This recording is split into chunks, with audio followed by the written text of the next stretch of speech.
Alright, I'm here with a brand new pickup video, but this time I'm doing something a little bit different. I'm going over the recent pickups of new release games that have come out over the summer. Maybe I throw this in as a video, at the end of a quarter or something, wherever it fits in, at the end of a season. If you've noticed on my regular pickup videos, I've taken out the new releases and not put those in, and instead I've decided to maybe do something like this. So let me know what you think about this in the comments if you'd like this. I've kind of done a what I've been playing kind of thing in the past, so if you like that kind of style of video, I'm going to also be throwing it in with like more of a pickup style and kind of try to go through things a little bit faster, not spend as much time on each title. But I have a stack here of what looks like 6 games that I've played this summer. Some of them I'm finished, some of them not yet. But I figured I'd go through my thoughts and kind of just discuss them as I go here. So first, in order of release, I got here Ratchet and Clank Rift Apart. I thought this game was really great. Insomniac's really killing it. I really feel like they're kind of rising up the ranks of being maybe Sony's best studio now that they've been acquired by Sony.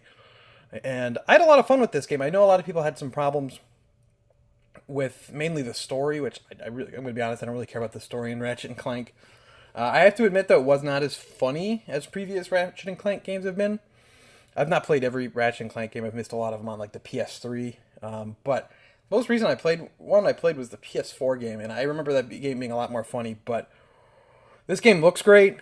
Obviously, this game is probably one of the most impressive looking games I've ever seen. It plays really well. I like the kind of the weapons and just how you can I always like switching between them and kind of leveling them all up instead of just sticking with one.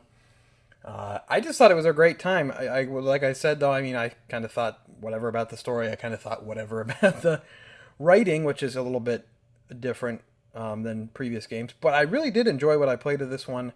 And I don't know. We talk about the $70 price tag. Is it worth $70? I've seen it go on sale a couple times for $50, and I would say definitely worth that. But I had a great time with it. And what else is there to play on your PlayStation 5 right now that's exclusive? So, my thoughts there. Next up in release order then would be, I got 2 games on the same day. I'll go with a Switch game first. Mario Golf Super Rush. I didn't really care for Mario Tennis Aces. I just thought I was kind of bored with it after like a couple hours, really. I was not impressed. But Mario Golf Super Rush, I had a lot of fun with. Mario Tennis Anus... Mario Tennis Anus... Sorry, guys. Mario Tennis Aces. I just lost my train of thought because of that. I don't know what's going on anymore. Mario Tennis Aces had this really lame story mode that I thought was really stupid. And this game has another story mode that has way too much dialogue for a golf game that I also think is pretty stupid. And I really hate what is it, cross-country golf or whatever they call it. Extreme golf, I forget what they call it. It sucks. It's terrible. But I have a group of friends who I play this game with over Discord, and it's good in that sense. I just wish that there were more courses, more things to do, maybe like a mini golf mode or something. I feel like they've just dropped it already. They said there was going to be updates, and the updates have been really slow. It took them like 2 months to get out the first, new course, and I liked the new course, and they kind of changed it up and how the formula should be. But as of right now, I would say maybe if you can get it for a little cheaper than $60, I would go for it. But I do think it's a good time, especially if you have people to play it with. The online works pretty well for the most part. I had a couple disconnects, but I played it a lot online. Pretty much only online. But I had a good time with it for what it's worth. And as far as golf games go, it's pretty good. Definitely a worthwhile game to have on Switch. Then launched that same day. A new series here, Scarlet Nexus. This is from Namco Bandai. A lot of people who worked on the Tales of series worked on this game. And this is an RPG, but it's more of like a character action game mixed with an RPG. It's very like Nier, in a sense. It plays similarly to Nier, but the combat is far more in depth, and the combat in this game is great. It's really cool. You can change your team members out, and you have the other abilities that you can throw in, and then you also have this really cool telekinesis attacks. It's really awesome. So you can throw stuff while you're fighting, and you can it's really really great. And you can level up your moves and add more moves and to your move set and make your moves like more smooth as you go along, and it just feels really great to play. But the game, in a lot of different ways, is a little bit lame. The story is presented in like a comic book form almost, and it's not really very appealing. I'll be honest, I didn't really care about the story in this game. I mean, I have not finished this game. I kind of got distracted, but I want to go back to it because I was like right at the end, and I just didn't quite get it done with. But yeah, I was not really interested in the story in this game. I kind of tuned it out. I was sitting there. Some of the cutscenes are pretty long, and I was just kind of sitting there being like, I'm kind of bored. And then I get back in the combat. I'm like, yeah, this is great. So the story's a bit lame. The characters are kind of all right, and there's kind of a social mechanic that you could see that kind of half aped from Persona. It reminds me almost like it's kind of like Nier meets Valkyria Chronicles, not in the strategy sense, but a lot of the management stuff, outside of combat, kind of reminds me of Valkyria Chronicles. But yeah, I think this game's really cool. It has a really cool, pretty much only, this is not really optimized for PlayStation 5 very well. I'm going to tell you right now, I bet this game runs perfectly fine on PlayStation 4. Loading takes like a long time, which it probably shouldn't. There's load screens. Saving, saving takes a decent long time, which it really shouldn't.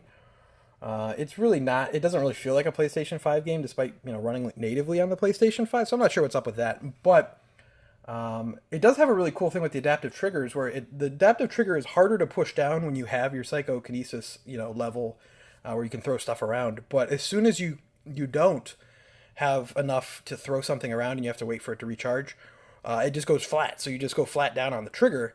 So that's how you know. It's a really cool way. One of the coolest things I've seen so far with this. It's a really cool way of like displaying like, hey, you can't throw stuff around right now without flat out just telling you. It makes a little sound too, which is kind of annoying. But it's a really cool way of like having that, adaptive trigger worked into the game and makes sense because it just kind of goes limp when you can't throw anything. So it's really, really helpful. I really liked that. I thought that was interesting.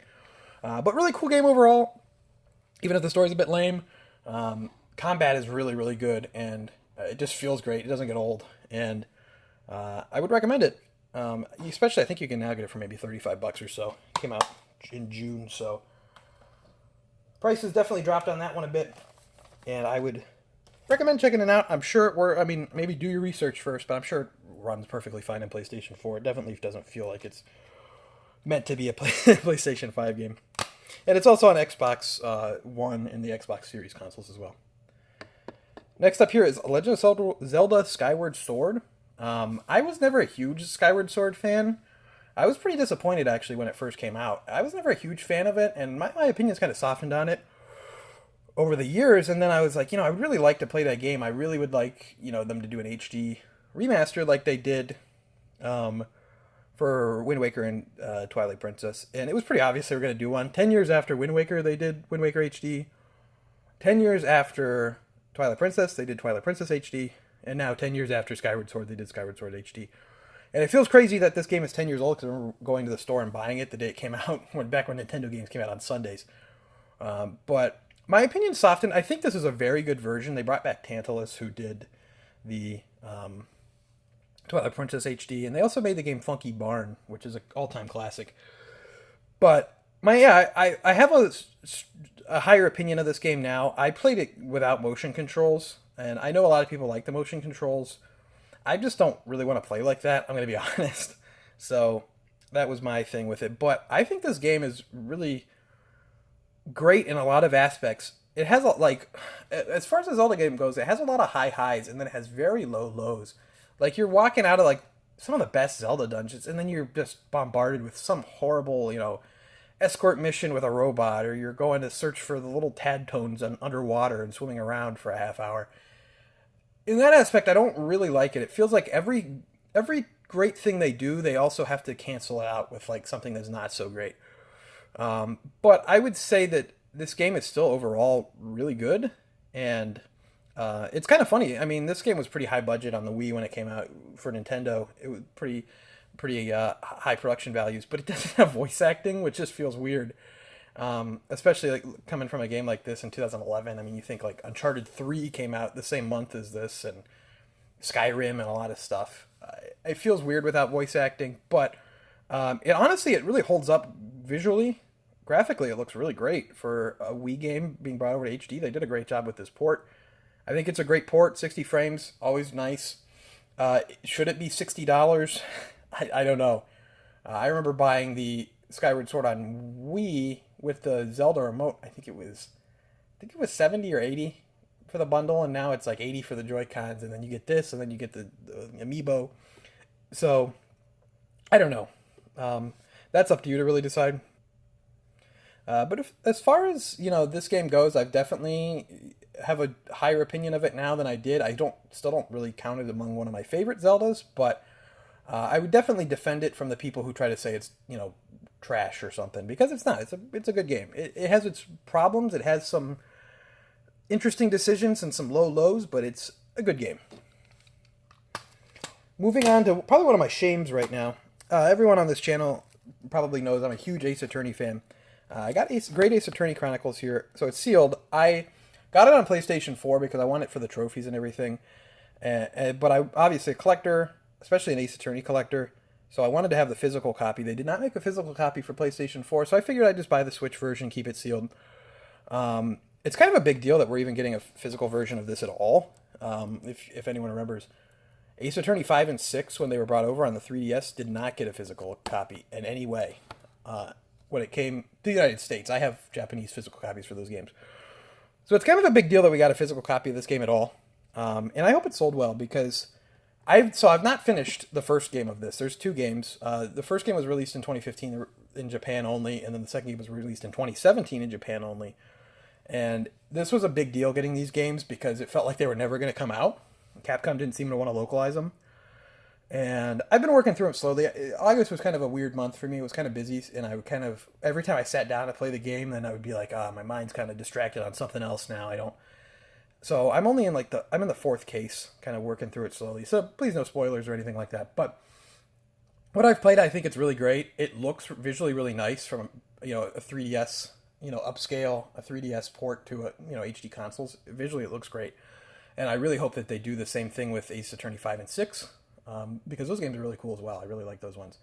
And story-wise, I think it's pretty cool. I'm kind of waiting. Sorry if there's a bunch of glare on here. I'm kind of waiting for, the shoe to drop, I guess, and for it to get pretty crazy. I've heard that these games definitely go some places and get really good, especially the second one. So, gonna have to get in that eventually. But I really like the new mechanics. This feels like a game that, because Shu Takumi, who's the director of the first four games, the original creator of the series, is back. He went off to do Ghost Trick, and then he did Layton versus Wright. So another director came on to direct the investigation games in 5 and 6. He came back and did these two games, and you can definitely tell he has a lot of passion for this series and for this. And it feels like he was able to finally kind of break out of a rut of the old series and kind of jump in on this. And you can just tell that there's a lot put into this game, and I'm excited to get into more. It's just right now I've just I couldn't concentrate. I just had other things I wanted to jump at. I'm starting to get back into it. I started getting back into the fourth case, but I was just kind of distracted. But what I've played right now I think is great, and I'm really excited to get into more. I'm also kind of, savoring it a little bit. I don't really want to mess up my experience, because who knows when the next time we're going to get another Ace Attorney game, a new Ace Attorney game here in the West. There's nothing announced currently, so could be a while. We haven't got anything new since 2016, so got to take your time sometimes. Then the last game I wanted to talk about here is the newest release of all these games, No More Heroes 3. So I really like No More Heroes. I would recommend playing the first two games on the Switch. I played through them late last year and early this year. They are, I think, $20 each, the ports, and they're really well done ports. 60 frames, upscale graphics. They look really nice for Wii games. It's amazing what low-powered systems can do, between this and Ace Attorney. What these lower powered systems can do when they're, presented in HD, and how nice they can look. And this, and also Skyward Sword. This game doesn't look nice, though. No More Heroes 3 does not look nice. I have a theory about this game. So this game visually looks pretty decent. I mean, what you would expect from a Grasshopper game in combat on the, a Grasshopper game on the Switch. You're not going to expect Last of Us 2 graphics. But in combat, this game looks pretty decent. It looks about what you'd expect. But the open world, it looks horrible. I have a theory that Uh, During development, obviously COVID hit this game's development, and it was being developed, during 2020. So a lot of that year can probably be considered a wash. The game was announced in 2019, and they showed combat then. So my estimation is that they developed most of the combat and stuff like that, and more linear stuff, in before COVID, and then COVID hit while they were kind of working on the open world, and everything was messed up. That's just a guess. I have no idea, because the open world, oh, it looks horrible. I mean, it's still enjoyable. The game's great. I think the game is really great, but the open world it doesn't look great. But I think the game's really good. I'm still working my way through it, but I think what I've played is really great. I've heard it gets pretty incredible and pretty wild, so I'm looking forward to that. But yeah, good time. I think the combat is really good. So the previous games had combat. It was kind of simple. But this game has far more robust combat system, and it's just a lot more interesting than the previous games. So it's definitely keeping my interest a lot more than that, where you could kind of zone out. You get hit with a wave of guys, and you could, it's really fun. I forget, it was an interview with Suda where he said that, like, you hit them, and then you hit the guys with your beam katana, and then you finally do that final, like, arrow where it points you which way you're going to slice. With the Wii remote, you did a little movement, and with the Switch, you do it on the right stick. And he was saying, like, oh yeah, the combat's like the sentence, and then you finish off with that, period. That's the exclamation point of the period with the slice that you do at the end. And I think that's really cool, and I think that's perfect. An analogy for what that is, because it feels really satisfying. It feels really good, and I think this game, has a much more robust combat system than the previous games, where you could kind of zone out a little bit on some of these more generic fights. But yeah, good game. I just some of the graphics aren't so hot. I'll say that much, but it has it where it counts. The game is good where it counts, so that's all you can really say. But I'm having a good time with it. Most of the voice cast is there from the original games. Can't complain too much. I think it's a wild time, and I'm interested to see where Grasshopper goes from this. They seem to really struck up something with Nintendo, so who knows? But it could be interesting what they do in the future. So yeah, that's all for this. Let me know how you like this. This is completely, unscripted, me just chatting about the games I've been playing lately over the summer. Maybe I'll do this again in like December or something with, the fall games or whatever, or maybe in November. I don't know. But I figured, it breaks up the pacing a little bit when I bring in new release games on the pickup videos, which are usually meant for garage sales and retro stuff. So I figured I could do pickups of new release games kind of in a stack like this, kind of do some talking, talk about what I've been playing lately. So let me know what you think. Other than that, I'm looking for video suggestions. Garage sale season's dying down pretty fast, so I'm going to be looking for video suggestions. I'd like to do a video about grading games and my thoughts on that, but I'm going to want to do some more research on that. But that is in the cards. But any other topics you might want me to cover, let me know down in the comments below. Leave a like if you enjoyed. Subscribe if you're not already subscribed. Follow me on Twitter @ObjoGaming. And until next time, I want to thank you for watching.